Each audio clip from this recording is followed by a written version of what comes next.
alam nyo bang halos magsuntukan si Sersan tsaka si Andy Eiling ng Queensberry doon? Matuloy lang yung Tete versus Casimero. Powercast Sports. If you're new here, don't forget to subscribe and hit the notification bell.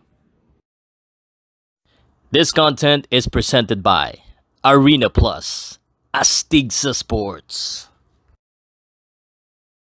Eto na, ayan, No, Rockwell. no comment okay. ako dyan. Alam nyo ba, ito guys, mga magulang at mga kapatid, alam nyo ba kung gaano ka-effort si Sersan para tulungan siya?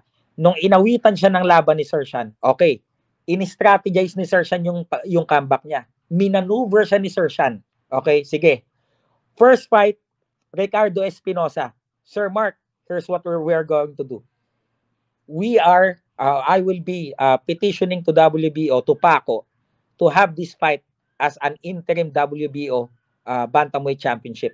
But we will disclose it publicly 1 week before the fight because I don't want any petitions from other contenders na bakit si Casimero agad, kakabalik pa lang, tapos lalaban agad sa interim.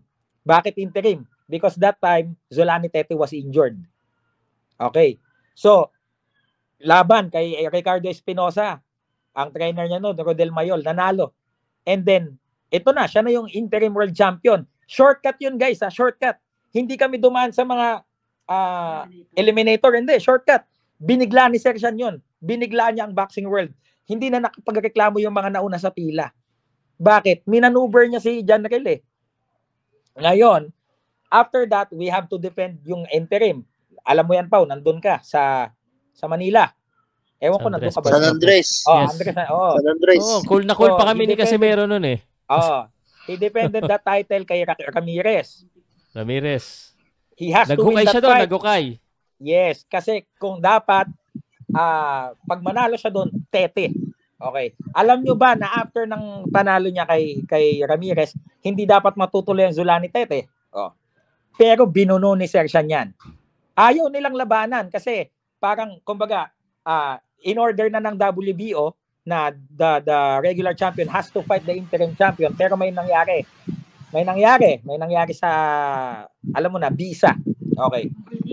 British Embassy. Alam nyo bang una, nireject yan? Inaway ni Sersan yan. Ma-reinstate lang yung visa nila. Silang dalawa ni Coach Nonoy. Ngayon, yung Andy Eiling ng Queensberry Promotion, ika-cancel na dapat yung laban. Alam nyo bang halos magsuntukan si Sersan tsaka si Andy Eiling ng Queensberry doon? Matuloy lang yung Tete versus Casimero. Pinaglaban ni Sersan yun. Nagpetisyon siya sa WBO na kailangan, obligahin ng Queensberry na ipalaban si Tete kay Casimero. So, the rest is history. Alam natin kung ano diba nangyari. Yan, bro? Diba, ang alam ko yung naglaban sa first meet ang TGB at ang Queensberry, diba? Tapos nanalo ang Queensberry that time. Oo. Yes. Yeah, pero tapos, ako, personally, narinig ko si Sersan nung nagpunta tayo sa Navy kasama si Sersan, na nakikipag-negotiate siya sa gabi, talagang parang hindi natutulog yata yun. May kausap, minsan may kaaway. Akala ko may kaaway. Who's that boxer? Naririnig ko yun.